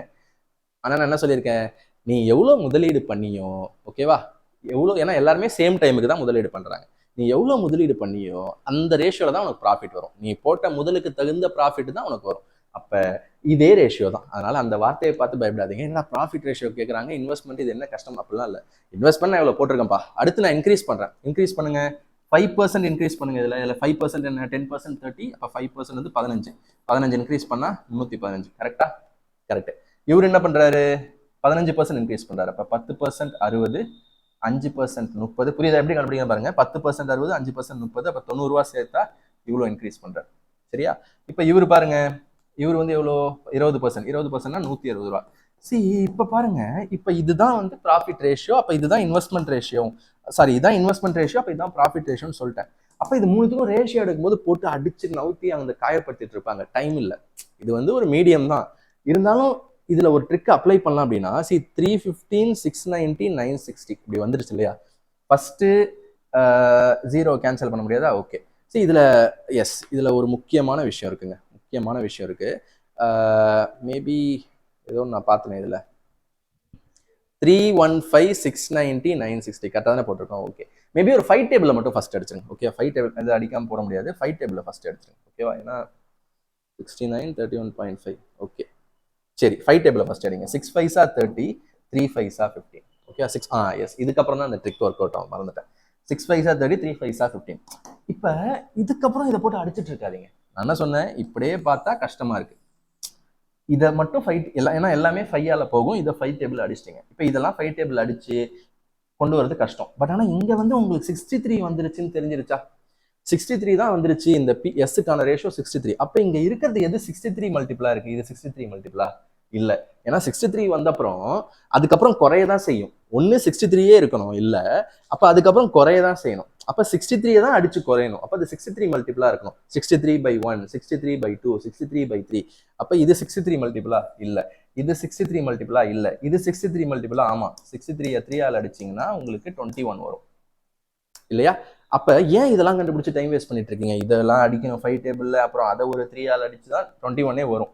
பட் நம்ம 63ன்னு தெரிஞ்ச அப்புறம் அதை வச்சே டார்கெட் பண்ணா ஃபில்டர் ஆயிடுதுல. அப்போ ஆப்ஷன் 3 தானே கரெக்டா இருக்கு. எஸ். ஸோ அதை தான் இதில் வந்து அதான் சொன்ன நிறைய ட்ரிக்ஸ் வந்து நம்ம யூஸ் பண்ணாதாங்க கொஞ்சம் டைம் சேவ் பண்ண முடியும், இல்லைனா இதுக்கும் டைம் எடுத்துரும். சரியா? ஸோ இதெல்லாம் தான் நம்ம வந்து கோர்ஸ்லையுமே டீட்டெயிலாக ஒன்று சொல்லித்தரோம். கண்டிப்பாக உங்கள் டயர் 2க்கு யூஸ்ஃபுல்லாக இருக்கும். இதெல்லாம் தனியாக ஒரு நோட்டில் எடுத்து எழுதிக்கிங்க. ஓகேவா? இதனால நான் வந்து சம்ம போடல, வேற ஏதாவது ஒரு ரேஷியோ கொஸ்டின்ல கூட இந்த ட்ரிக் உங்களுக்கு யூஸ் ஆகலாம். சரியா? எஸ். குயிக்காக நோட் பண்ணிக்கங்க. அடுத்த கொஸ்டின் போகலாம். ஸோ 30 மினிட்ஸ் ஆகுது. எஸ். ஸோ இதுலேருந்து கண்டிப்பாக உங்களுக்கு எக்ஸாமில் ஏதாவது ஒன்று யூஸ் ஆகும். அதனால தான் நான் கொஞ்சம் எக்ஸ்பிளைன் பண்ணி சால்வ் பண்ணுறேன். ஸோ பொறுமையாக பாருங்கள் வீடியோவை. CI compound interest question, tough question. ஓகேவா? ஆனால் பார்த்தா தெரியாதுங்க. நீங்கள் எவ்வளோ ப்ராக்டிஸ் பண்ணுறீங்களோ அப்புறம் தான் தெரியும் இது டஃப்பாக ஈஸியானு பார்த்தே கண்டுபிடிக்க முடியும். ஏன்னா பார்த்தா சிம்பிளாக தானே இருக்குது. இப்போ இது பாருங்களேன், இது மீடியம் சொன்னேன் ஆனால் பார்த்தா பெருசாக இருக்குது. ஓகேவா? அதனால அளவை வச்சு கிடையாது. இது ஈஸின்னு சொன்னேன் ஆனால் பார்த்தா பெருசாக இருக்குது. அளவை வச்சு கிடையாது. ஓகேவா? இது பார்த்தா குட்டியா இருக்கு ஆனா டஃப். ஏன்னு சொல்றேன் பாருங்க. Compound interest on a certain sum of money invested for 1.5 வருஷம் 10%. சிம்பிள் இன்ட்ரெஸ்ட் கேட்டிருக்கலாம், அவங்க காம்பவுண்ட் இன்ட்ரெஸ்ட் கேட்டாங்க. அதுலேயே இது வந்து டயர் 1 விட்டு கொஞ்சம் விலகி போயிடுது. அப்படி காம்பவுண்ட் இன்ட்ரெஸ்ட் கேட்டாலும் ஹாஃப் இயர்லி கேட்குறாங்க. அதனால சொன்னேன், இந்த கொஸ்டின் பேப்பர் வந்து ரேரான விஷயங்களை கேட்டிருக்காங்க, அவ்வளோதான். பட் அதை நீங்கள் டயர் 2க்கு ஒரு தெம்பா எடுத்துங்க. Compound interest on a certain sum of, இது ஃபர்ஸ்ட் கான்செப்ட் சொல்லிடுறேன்.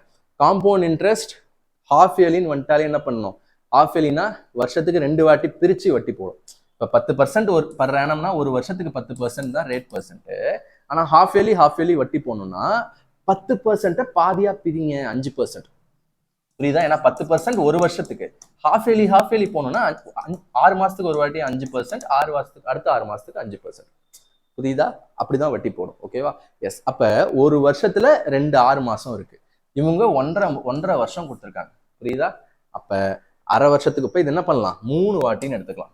ஏன்னா 1.5 வருஷத்துல ஃபர்ஸ்ட் ஒரு அரை வருஷத்துக்கு ஒரு வாட்டி, அடுத்த ஒரு அரை வருஷத்துக்கு ஒரு வாட்டி, அடுத்துக்கு ஒரு அரை வருஷத்துக்கு ஒரு வாட்டி, 3 வாட்டியா பிரிச்சு என்ன பர்சன்ட் அப்ளை பண்ணணும்? 10% அப்ளை பண்ணக்கூடாது. 10% ஒரு வருஷத்துக்கு தான். ஹாஃப் இயர்லினா 5%. அப்ப 3 வருஷத்துக்கு இந்த சம்ம நீங்க மாத்திக்கணும். 3 தடவை அப்ளை பண்ணணும். நம்பர் ஆஃப் இயர்ஸ் வந்து 3 மாதிரி அப்படி வச்சுக்கிட்டு 3 வாட்டி அப்ளை பண்ணணும், 5% அப்ளை பண்ணணும். இதாங்க வந்து ரேட், இதாங்க கான்செப்ட். இதை ஃபர்ஸ்ட் கண்டுபிடிக்கிறதுக்கு அந்த கான்செப்ட் படிச்சிருக்கணும். ஹாஃப் இயர்லினா இதை பிரிக்கணும். 1.5 வருஷம்னா 3 வாட்டி, 3 அரை வருஷம் இருக்கு. அப்ப அரை வருஷத்துக்கு 5னா 3 வாட்டி 5% அப்ளை பண்ணுங்க. முடிவு வந்துருச்சா? எஸ்.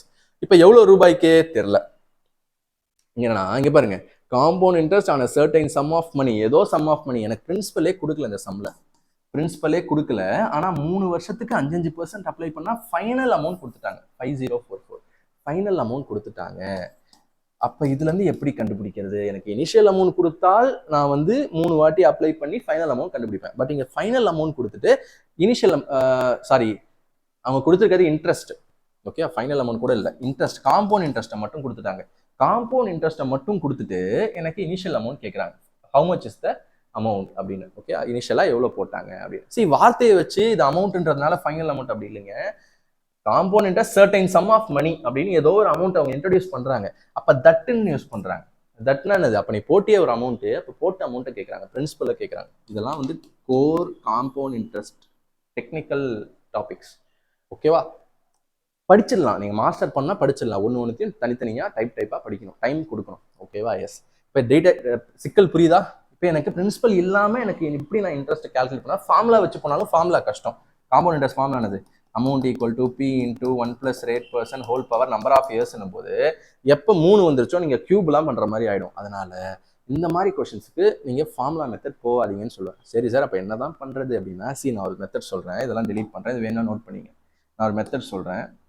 ஓகேவா? எஸ். நானும் கோர்ஸ்லையுமே காம்பவுண்ட் இன்ட்ரெஸ்ட் வந்து இப்படி தான் சால்வ் பண்ணியிருப்பேன். ஓகேவா? எஸ். ஓகேவா? ஸோ இதெல்லாம் ஸ்கிப் பண்ணிட்டு கடைசியாக சால்வ் பண்ணி, இல்லை தெரியாதனமா அட்டன் பண்ணிட்டாலும் ஒன்றும் தப்பு இல்லை. ஸ்கிப் அட்டன் பண்ணி பாதி தூரம் வந்தாலும் ஸ்கிப் பண்ணிட்டு போங்க. ஏன்னா டைம் உங்களுக்கு முக்கியம். எஸ். இப்போ ஒன்றுமே இல்லைங்க, 100 ரூபான்னு எடுத்துக்கங்க ஃபர்ஸ்ட். ஏதோ ஒரு அமௌண்ட்டுங்க, அது எனக்கு தெரியல, அது ஆன்சர் அப்புறம் வரட்டும். ஆனால் 100 ரூபாய் தான் எனக்கு தெரியும், எனக்கு பிடிச்சிருக்கு. நான் 100 ரூபாய் தான் அந்த பிரின்சிபல்னு எடுத்துக்கிறேன். ஓகேவா? இப்பொழுது 100 ரூபாயில ஃபர்ஸ்ட் நான் என்ன பண்றேன், 3 வாட்டி என்ன பண்ணணும், 5% அப்ளை பண்ணலாம். ஃபர்ஸ்ட் 5% அப்ளை பண்ணுங்க. 5% எவ்வளோ, 5 ரூபா. அப்ப 105 ரூபா போட்டு வந்துடும். எஸ். அடுத்து இதுல 5% 3 வாட்டி இல்லையா, அடுத்து 5%. 5% என்ன வரும், 10%, 10.5னா இப்போ கொஞ்சம் கால்குலேஷன் இருக்கும். 5% அப்படின்னா இல்லை, இதுக்கும் ஒரு ட்ரிக் சொல்லியிருக்கேன்ல. 3 அப்படின்னா 11 கியூப் போட்டு 1331 ட்ரிக்னு சொன்னேன்ல, இதெல்லாம் கோர்ஸ் டீடைலாக சொல்லியிருக்கேன். 1331 அப்போ 1331 அப்படின்னு போட்டு இந்த ஒன் என்னது, பிரின்சிபல். பிரின்சிபலை ஒரு வாட்டி மல்டிப்ளை பண்ணி போடணும். ஓகேவா? 100 ரூபாய் பிரின்சிபல் இங்க என்ன, 100 ரூபாய். 100 ரூபாய். ஓகேவா? 3னா என்ன, இந்த 100 ரூபாயில 5%. ஓகேவா? சரி, ஃபர்ஸ்ட் 100 ரூபாய் பிரின்சிபல் போட்டுக்கணுங்க. அதை ஒன்னால மல்டிப்ளை பண்ணணும். அதான் 1331 ட்ரிக்னா என்னன்னா, ஃபர்ஸ்ட் 100 ரூபாய் பிரின்சிபலை போட்டு ஒன்னால மல்டிப்ளை பண்ணி போட்டுக்கணும். அடுத்து இந்த 100ல 5% என்ன, 100ல 5% 5. அதை 3 வாட்டி மல்டிப்ளை பண்ணி போட்டுக்கணும். இது வட்டி, இது ஒரு வட்டி. அடுத்து வந்து இதுல 5%. அப்படியே படிப்படியாக குறைச்சிக்கிட்டே வரணும். இதுல 5% என்ன, 5ல 10% 0.5. அப்போ 5% 0.25. புரியுதா? இந்த கால்குலேஷன் தான் இங்க மேட்ரே. அதை ஒரு 3 வாட்டி மல்டிப்ளை பண்ணி போட்டுக்கிட்டா 7.5யா, 0.75. அப்ப இது ஒரு வட்டி, இது ஒரு வட்டி. ஓகேவா? இப்ப பாருங்க, நம்ம வட்டி வந்து அவங்க ஒண்ணு கொடுத்துருக்காங்க, நமக்கு என்ன வருதுன்றதை வச்சு செயின் ரூல் வச்சு மேப் பண்ணணும். புரியுதா? நம்ம வந்து 100 பிரின்சிபலா எடுத்திருக்கோம். இந்த மெத்தட் தான் போகணும், பட் ரொம்ப ஆட் பண்ணி பண்ண வேண்டியதா இருக்கு. அதனால இந்த ட்ரிக்கு வந்துட்டேன். ஓகேவா? இப்ப இந்த ஒன்னு என்னன்னா, இதுல 5%. புரியுதா? 100ல 5%, அதுல 5%, அதுல 5%. இப்ப இது கொஞ்சம் கஷ்டம். 0.25ல 5% அப்படின்னா ஃபர்ஸ்ட் 10% என்ன, 0.25ல 10%, இந்த பாயிண்ட் ஒரு பக்கம் தள்ளி போய் இங்க இருக்கும். இதான் 10%. ஓகேவா? எஸ். இப்ப இதுல 5% அப்படின்னா 10%ல பாதி. 10%ல பாதி. அப்ப 2ஆல் அடிச்சாலே ஆன்சர் வந்துடும். 0.0125. இதை கொஞ்சம் பார்த்து கவனமா 0 போட்டு எழுதுங்க. அவ்வளவுதான், முடிஞ்சா. அப்பாடா, இதை செய்யறதுக்கு தாங்க நேரம். இப்ப நான் சொன்னதெல்லாம் நீங்க பண்ண தேவையில்ல. பார்த்தோன்னே உங்களுக்கு புரிஞ்சிடும். நீங்க படிச்சிட்டீங்கன்னா ஸ்ட்ரெயிட்டா இந்த ஏரியா வந்துட்டீங்கன்னா, இப்போ அவங்க இன்ட்ரெஸ்ட் ஒரு அமௌண்ட் கொடுத்துருக்காங்க. நமக்கு எவ்வளவு இன்ட்ரெஸ்ட் வருது, சி இது வந்து பிரின்சிபல். ஃபர்ஸ்ட் போட்டது பிரின்சிபல், இதுதான் இன்ட்ரெஸ்ட். அதான் ரூல்ஸ். 15 இதை கவனமா எழுதுங்க. 15.7625 இதுதாங்க இன்ட்ரெஸ்ட். நம்ம 100 ரூபான்னு பிரின்சிபல் வச்சோம்னா எனக்கு 5 ரூபா வட்டி வருது. 5 ரூபா, 5.25 ரூபான்னு வச்சுக்கோங்களேன். ஆனா ரியல் கதையில எவ்வளவு வட்டி வந்திருக்கு, 5044 வந்திருக்கு. புரியுதா? மேப் பண்றேன். இதான் செயின் ரூல். 15ன்றது 5000னா 100ன்றது என்ன, இதாங்க கேள்வி. இதுக்கு தாங்க இவ்வளவு கஷ்டப்பட்டுட்டு இருக்கேன். புரியுதா? 15ன்றது 5000னா 100ன்றது என்ன, அதை கண்டுபிடிச்சிங்கன்னா ஆன்சர். இதை கரெக்டாலாம் கண்டுபிடிக்க முடியாது, டஃப் தான் இது. இதை கரெக்டாலாம் உட்காந்து அடிச்சு திருத்திட்டுலாம் இருக்க முடியாது. ஆக்சுவலி இதுக்கே நீங்க ரொம்ப சிரமப்பட்டீங்க. ஃபாஸ்ட் பண்ணிட்டீங்கன்னா ஃபாஸ்ட் வந்துடும், இங்க இருந்து ஆரம்பிச்சிங்கன்னா. பட் 15ன்றது 5000 வந்துச்சுன்னா 100ன்றது என்னன்னு ரஃபா தான் கண்டுபிடிக்கணும். அதை நான் கீழே போய் சொல்லி தரேங்க பாருங்க. இதை மட்டும் கான்சன்ட்ரேட் பண்ணுங்க. ரொம்ப சிம்பிள், ரொம்ப ரொம்ப சிம்பிள். உங்களுக்கு ஆப்ஷன்ஸை பார்த்துக்கிட்டே பண்ணும். இங்க பாருங்க, 15ன்றது 5040னா 100ன்றது என்ன, புரியுதா? ஃபர்ஸ்ட் இதை வந்து இவ்வளவு பெருசா பார்க்காதீங்க. 15.75 சும்மா வச்சுக்கோங்க. சரியா? எஸ், இப்படி வச்சுங்க. அப்ப 15ன்றது எவ்வளோன்னா, ஃபர்ஸ்ட் இதை 4 வாட்டி பண்ணீங்கன்னா 90 எவ்வளோன்னு தெரிஞ்சிருமா? நமக்கு 100 வரைக்கும் போகணும்னா ஃபர்ஸ்ட் 90 ஃபர்ஸ்ட் தெரிஞ்சுக்குமா? எஸ். இன்டூ 4 போடுங்க, எவ்வளோ வரும்? இன்டூ 4னா ஆக்சுவலா 90. இது ஒரு 4 முக்காவை 4 வாட்டி பண்ணா அரை வருமா, 1.5 3 வரும். அப்ப 93. புரியுதா? உங்களுக்கு சின்ன சின்ன வேல்யூ முக்கியம். ஏன்னா இதே பெருசா முடியலன்னா இப்படி பண்ணோம், இதையும் விட்டுறக்கூடாது. முக்காவை 2 வாட்டி பண்ணா 1.5 இன்னும் டபுள் வரனா 3. அப்ப 90 + 3 93 என்னன்னு தெரிய போகுது. இப்ப 4 வாட்டி அங்கேயும் 4 வாட்டி பண்ணுங்க. ஒரு 20,160 176 20,176ங்க. புரியுதா? அப்ப ஆன்சரை நெருங்குறீங்க பாருங்க. 93 வரைக்கும் வந்துட்டீங்க. 93ஓட வேல்யூ இது. உங்களுக்கு இன்னும் என்ன வேணும்? சாரி, ஒரு நிமிஷம் இருங்க. 15 4 வாட்டி பண்ணா வந்து 60 தானே வருது. அதானே பார்த்தேன். 60 63 வந்துட்டீங்க. 60ஓட வேல்யூ இவ்வளோ. அப்ப மீதி எவ்வளவு தேவைப்படுது? ஒரு 30 தேவைப்படுதா? அதுவும் இதுல இருந்தே எடுத்துக்கலாம். அதுவும் இப்ப இதை அப்படியே டபுள் பண்ணுங்க. ஃபர்ஸ்ட் 4 வாட்டி பண்ணோம், இப்ப அப்படியே டபுள் பண்ணுங்க. டபுள் பண்ணா 30 30 31.5. எஸ் 30, இது ஒரு 1.5. எஸ் 31. கொஞ்சம் ரஃபா அப்படியே போடுங்க. இப்ப இது என்ன வருது? 31 என்ன வருது? எஸ், டபுள் பண்ணா இதை அப்படியே டபுள் பண்ணுங்க. டபுள் பண்ணுங்க, இல்லை இதை பாதி பண்றீங்க. 10,088. அவ்வளவுதாங்க. இது போதும், இதுக்கப்புறம் கஷ்டப்படாதீங்க. ஏன்னா இது ஓரளவுக்கு 63 31 சேர்த்தா கிட்டத்தட்ட 94 94.5 வந்துருச்சு. போதும், இதை வச்சு ரிலேட் பண்ணிக்கலாம் 100 என்னன்னு. பண்ணா எவ்வளவு வரும்? கிட்டத்தட்ட 30,000. இது ஒரு 250 வச்சுக்கோங்க. ரஃபா அப்படியே ரஃபா போடுங்க. துல்லியம்லாம் பண்ணா ரொம்ப டைம் ஆயிடும். அப்ப இதுன்னா உங்களுக்கு 100ன்றது இதை விட கொஞ்சம் தான் அதிகமா இருக்கும். 30 விட கொஞ்சம் அதிகம். இப்ப இது வராது, இது வராது, இது ரெண்டுக்கு போட்டி மறுபடியும் வருதா, இது ரெண்டுத்துக்கும் போட்டி மறுபடியும் வருதா. 30 விட கொஞ்சம் அதிகம்னா இது ரெண்டுத்துக்கும் போட்டி வருது, அதையும் நீங்க போடணுங்க. அதுதாங்க இதுல டஃப். புரியுதா? இதுல இந்த ஆப்ஷன் ஒரு 43 இல்ல 35 கொடுத்தா நான் 32 தான் டிக் பண்ணிடுவேன். புரியுதா? 30 விட கொஞ்சம் அதிகம்னு தெரியுது. அப்ப இப்ப அதுக்கும் வேட்டு வைக்கிறாங்க அப்படின்னா விட்டுறாதீங்க செம்ம. ஏன்னா இவ்வளவு கஷ்டப்பட்டு வந்துட்டீங்க. இது ரெண்டுத்துக்கு எது ஆன்சர் அப்படின்னா சிம்பிள். அங்கதான் நீங்க யாருன்னு காமிக்கணும். கிட்டத்தட்ட ஒரு 95 வரைக்கும் வந்துட்டீங்களா? 30,250 வந்துட்டீங்க. இன்னும் உங்களுக்கு எவ்வளவு தேவைப்படுது? 5 தானே தேவைப்படுதா? இவ்வளவு பண்ணது உங்களால அது பண்ண முடியாதா? சரி, இங்க பாருங்க, இது 15. 15 3ஆல் அடிச்சா 5 வந்துரும்ல. இந்த வசூல் ராஜால சொல்லுவாங்கல்ல, 7 கூட 2 கூட்டு 5 வந்துருச்சு, அந்த மாதிரி சம்திங் 5 கூட 2 எப்படியாச்சும் வர வச்சிடணுங்க. 15ல இருந்து 60 வர வச்சிங்க, 63.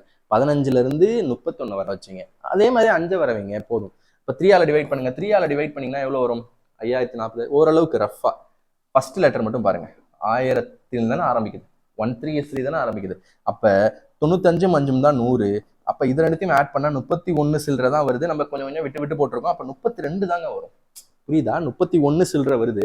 நம்ம அங்கங்க விட்டுருக்கோம்னாலுமே 32 தான் வரும். கான்பிடென்டா அடிங்க. தப்பு வந்தாலும் பரவாயில்ல, பாத்துக்கலாம். ஏன்னா இவ்வளவு தூரம் போட்டீங்க, விட்டுட்டு போறதுக்கு பதிலா ஒரு ஓரளவுக்கு 90% ரிஸ்க் எடுக்கலாம்ல. அப்படி போட்டு ஒரு 30. ஏன்னா இது பாருங்க, கான்செப்ட் என்னன்னா முழுசா போட்டாலும் டைம் வேஸ்ட் பண்ணி ஒரு டைம் வேஸ்ட் பண்ணி அடுத்து போடுற கொஸ்டின்ஸை இழந்துருவீங்க. இப்படியே விட்டு போனாலும் இவ்வளவு தூரம் டைமை வேஸ்ட் பண்ணிட்டீங்க. அப்போ ஒரு ரிஸ்க்குன்னு கிடையாது, ஒரு நியர்பை ஒரு அப்ராக்சிமேஷன்ல பண்ணி போறீங்க. ஓகேவா? அப்போ இது வந்து கொஞ்சம் பெரிய விஷயம் தான். அதான் சொன்னல, 4 கொஸ்டின் ரொம்ப ரொம்ப டஃப்பா கேட்டிருக்காங்க. டயர் 2ல கூட கேட்க மாட்டாங்க ரொம்ப இப்படிலாம். பேங்கிங் லெவல்ல கேட்டிருக்காங்கன்னு வச்சுக்கலாம். S okay, S okay. இதை நீங்க அந்தந்த பார்ட்டை அப்படியே நான் வைக்கிறேன், எடுத்துக்கோங்க. ஓகேவா? ஏன்னா 1.5 வருஷத்துக்கு 5% அமௌண்ட்டை கொடுத்துட்டாங்க. இதே பிரின்சிபல்ல கொடுத்துருந்தா கால்குலேட் பண்றது ஈஸி. அவங்க வந்து அமௌண்ட் கொடுத்த அமௌண்ட்டும் ரவுண்ட் அமௌண்ட்லாம் கிடையாது. 5044ன்றது ரவுண்ட் அமௌண்ட் கிடையாது. ஓகேவா? எஸ். ஸோ இதாங்க ஆன்சர். சரியா? ஸோ இதை நோட் பண்ணிக்கோங்க. அடுத்த கொஸ்டின் போகலாம். எஸ். ஸோ நீங்கள் பாஸ் பண்ணி சால்வ் பண்ணுங்க. நிமிஷம் 42 மினிட்ஸ். ஓகே, சரி, கொஞ்சம் ஸ்பீட் ஏற்றணும் போலயே. 25 கொஸ்டின் இருக்கு. அதில் ஒரு 5 கொஸ்டின் நான் விட்டுருவேன். அது எந்தெந்த கொஸ்டின் சொல்கிறேன். Profit and loss again tough. Profit and loss again tough. ஏன்னு சொல்கிறேன். an article is sold at a discount. டஃப்னா அந்த அளவு டஃப் இல்லைங்க, இது கான்செப்சுவலா டஃப், கால்குலேஷன் டஃப் இல்லை. இந்த கான்செப்ட் வந்து கொஞ்சம் யோசிக்கிறது கொஞ்சம் நல்லா படிச்சவங்க தான் பண்ணுவாங்க. an article is sold at a discount of 12.5. அப்ப டிஸ்கவுண்ட்னாலே என்ன சொன்னேன்? பர்சன்டேஜை வந்து ஃப்ராக்ஷனா எழுதுங்கன்னு சொன்னேன். அப்ப 12.5 பார்த்த உடனே 1/8ன்னு எழுதணும். இதுதான் ஃபர்ஸ்ட் ஸ்டெப். புரியுதா? இதுக்கப்புறம் நம்ம எழுதுறதுலாம் கிடையாது, ஸ்ட்ரெயிட்டா அப்ரோச் தான், எக்ஸாம் அப்ரோச் தான். 12.5னாலே 1/8ங்க. இதான் வந்து டிஸ்கவுண்ட். அப்ப டிஸ்கவுண்ட்னா என்னங்க? ஃபர்ஸ்ட் கொஸ்டினை படிச்சிருங்க. an article is sold at a discount பண்றாரு. அப்புறம் ப்ராஃபிட், டிஸ்கவுண்ட் கொடுத்தாலும் அவருக்கு இவ்வளவு ப்ராஃபிட் நிற்கிறான். நம்ம கடை மாதிரி தானே, டிஸ்கவுண்ட் கொடுப்பாங்க, ஆனா உங்களுக்கு ப்ராஃபிட் எல்லாமே கொடுப்பாங்க, ப்ராஃபிட்டும் வருது. அப்ப எவ்வளோ பெர்சன்டேஜ் வந்து காஸ்ட் பிரைஸ்ல இருந்து ஆல்ரெடி அவர் ஏற்றி வச்சிருக்காரு மார்க்அப் பிரைஸ். இது டீடைல்டு கான்செப்ட். ஒரு பொருளுக்கு உண்மையான விலைன்னு ஒன்று இருக்கும், நியாய விலை.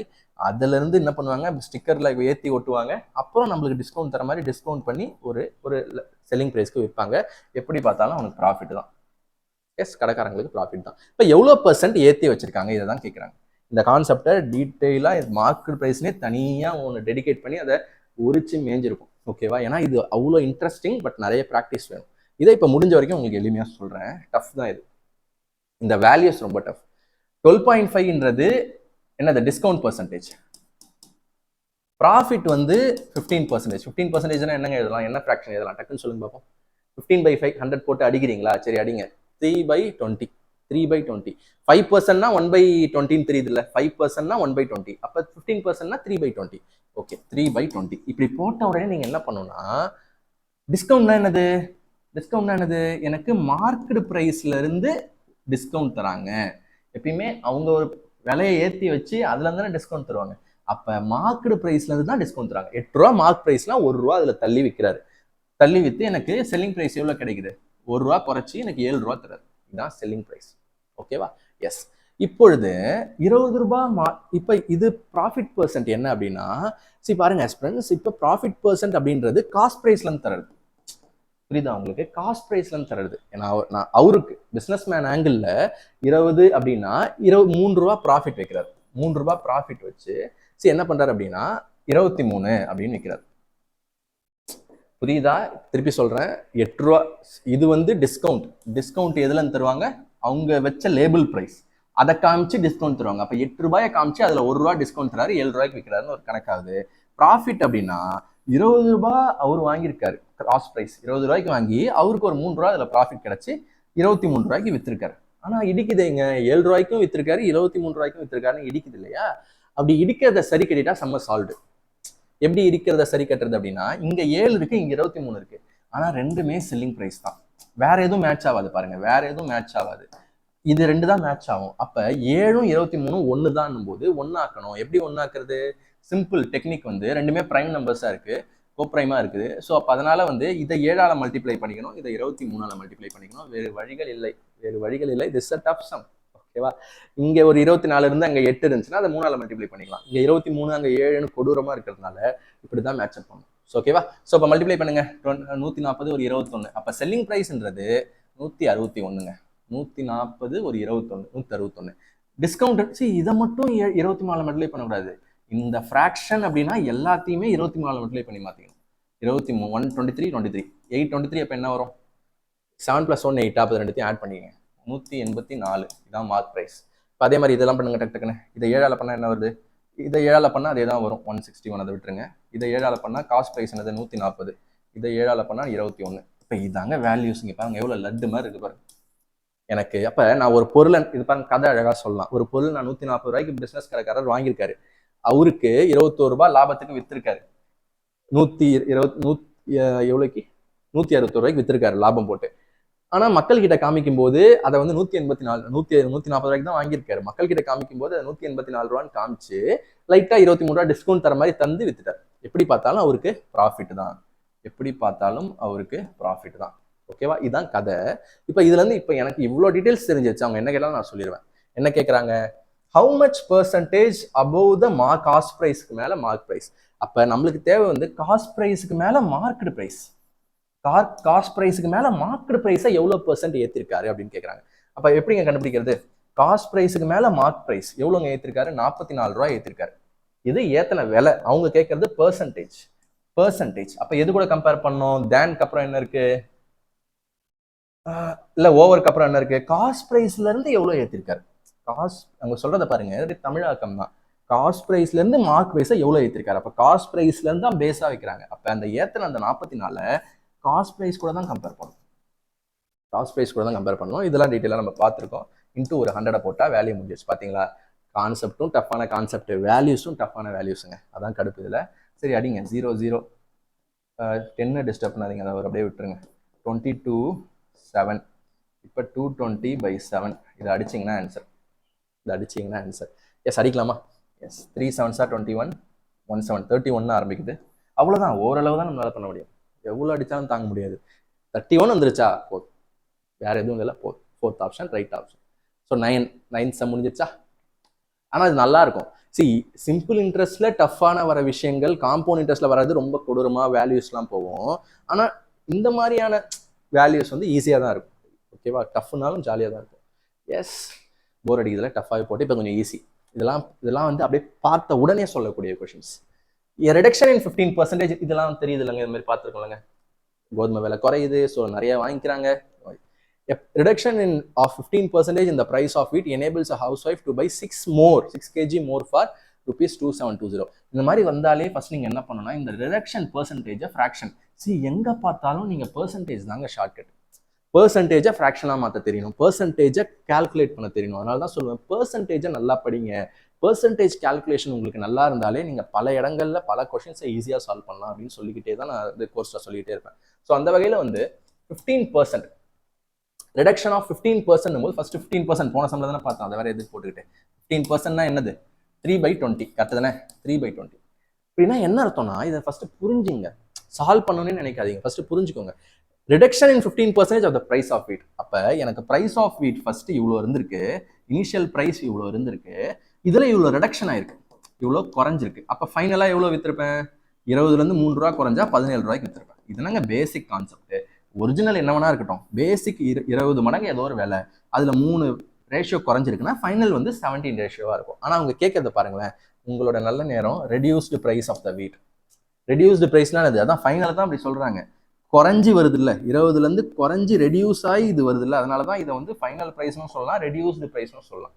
அப்போ இது கேட்குறாங்க. அப்போ உங்களுக்கு என்ன தெரியுது, ஃபைனல் வந்து 17 ரேஷியோவாக இருக்குது. அப்போ ஆன்சர் வந்து ஒரு 17 மல்டிபிளாகத்தான் இருக்க வேண்டும். அப்போ நல்ல நேரம் 17 மல்டிபிள் கிடையாது, 17 மல்டிபிள் கிடையாது. 17 இன்ட்டு 5 வந்து 80 போகுது. 17 இப்போ 17 இன்ட்டு வேறு எதுவும் 5ல் முடியாது. 17 இன்ட்டு 4 போடுங்க, 40, 28, 68. அப்போடா கொஞ்சம் ஆப்ஷன் அவங்க வேற வச்சுருந்தாங்கன்னா இது சால்வ் பண்ணுற மாதிரி ஆயிருக்கும். அதனால தாங்க அங்கங்கே கொஞ்சம் நல்ல விஷயங்களும் பண்ணுவாங்க. எஸ்எஸ்சி பேட்டர்னை பொறுத்த வரைக்கும் தான் சொல்கிறேன், நிறைய பேர் எழுதுறாங்க. அவங்க வந்து யார் ஸ்மார்ட்டாக இருக்காங்களோ அவங்கள தான் பிக் பண்ணணும்னு நினைக்கிறாங்க. அப்போ ஆப்ஷன்லேருந்து போடுறவங்களுக்கு எக்ஸ்க்ளூசிவாக அந்த அட்வான்டேஜ் தருவாங்க. அதை நம்ம வந்து ஆப்ஷன் அட்வான்டேஜ்னு சொல்லுவோம். அதை தருவாங்க. தந்தாதான் அவங்க அந்த ஸ்மார்ட் பீப்புளை பிக்கப் பண்ண முடியும். எல்லா சம்மே டஃப்பாக இருந்தால் எல்லாருக்குமே டைம் ஆகும். அதனால அப்படி எடுக்க முடியாது. ஸோ பாஸ் பண்ணி நோட் பண்ணிக்கிறீங்களா குயிக்கா?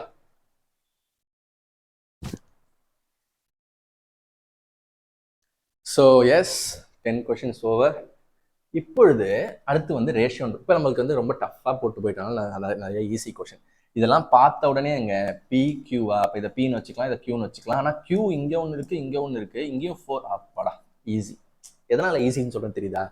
ஈஸியாக இப்போ கனெக்ட் பண்ணிக்கலாம் பாருங்க. பி கியூ ஆர், பி 3 எடு, கியூ 2 4 தான் இருக்குது, ஆர் 7 முடிஞ்சுதா? இப்போ அவங்க என்ன சொன்னாலும் செய்வேன் நான், சர்க்கஸ் மாதிரி என்ன சொல்லு நான் பண்ணுறேன். அந்த மாதிரி P plus Q, P plus கியூனாங்க 7, கியூ ப்ளஸ் ஆர் எவ்வளோங்க 11. ஓகே, அவ்வளோதான். இதுலேயே முடிஞ்சிருச்சு ஆன்சர் 7, 11. அவ்வளோதான். எதுக்கு அடுத்து போட்டுக்கிட்டு முடிஞ்சிருச்சு.